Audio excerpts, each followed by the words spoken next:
మన ప్రభువును రక్షకుడైన యేసుక్రీస్తు వారి ప్రశస్తమైన నామానికి మీ అందరికీ వందనాలు, శుభాలు.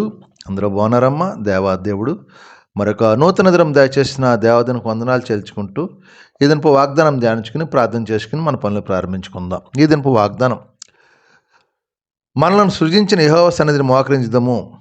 ఎక్కడ మోకరించడం? మనల్ని సృజించిన యెహోవా సన్నిధిని మోకరించుదాము. కీర్తన గ్రంథం 95 అధ్యాయం 7వ వచనం మాట. ఎక్కడ మోకరించాలి? సృజించిన దేవుని సన్నిధిలో మనం మోకరించాలి. ఎందుకంటే దేవాది మనం ఎంతగానో కాచి కాపాడుతున్నాడు, దీవిస్తున్నాడు. 2025 సంవత్సరంలో మరి దేవుడు 24వ సంవత్సరం కాచికి 25 సంవత్సరం అడుగుపెట్టి ఈ నెలంతా 15 సగం రోజులు గడిచిపోయినాయి.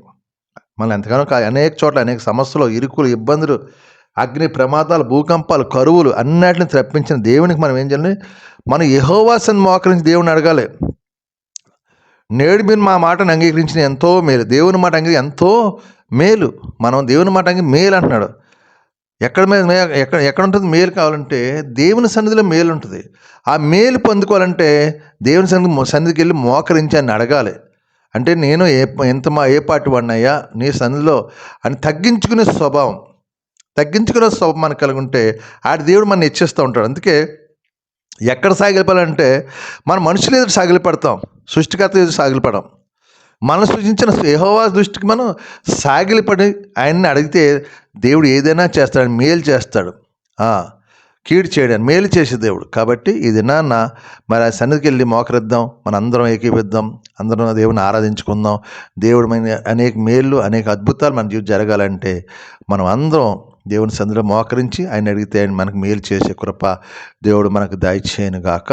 ఆమెన్. ఈ వాగ్దాన్ని బట్టి ప్రార్థించండి. దేవుడు మిమ్మల్ని కుటుంబాన్ని దీవించును గాక. ఆమెన్. ప్రార్థన చేస్తాను, మీరు కూడా నాతో ఏకీభవించండి. ప్రార్థన. సర్వాధికారి, కృపగల తండ్రి, కనికరపూండ యేసు ప్రభువా, రాజులకు రాజా, మహాగండువైన దేవ, నీకు వందనాలు.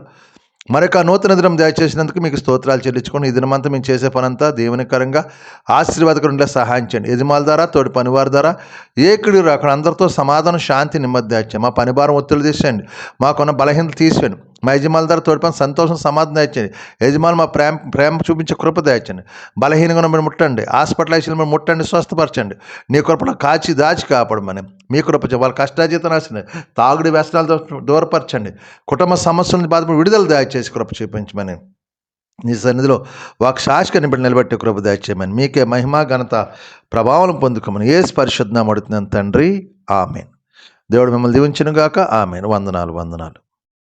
ప్రభువు నామంలో ఈ వీడియో వీక్షించిన ప్రతి ఒక్కరికి జీసస్ స్వస్థత ప్రార్థనా మందిరం వారి ప్రత్యేక వందనాలు తెలియజేసుకుంటున్నాము. మరి ఇంకెన్నో సందేశాలు, వీడియోలు, సంఘ కార్యక్రమాలు మీకు అందుబాటులోకి రావడానికి పక్కనే ఉన్న సబ్స్క్రైబ్ బటన్ని ప్రెస్ చేసి బెల్ ఐకాన్ని కూడా ప్రెస్ చేయాల్సిందిగా కోరుకుంటున్నామండి.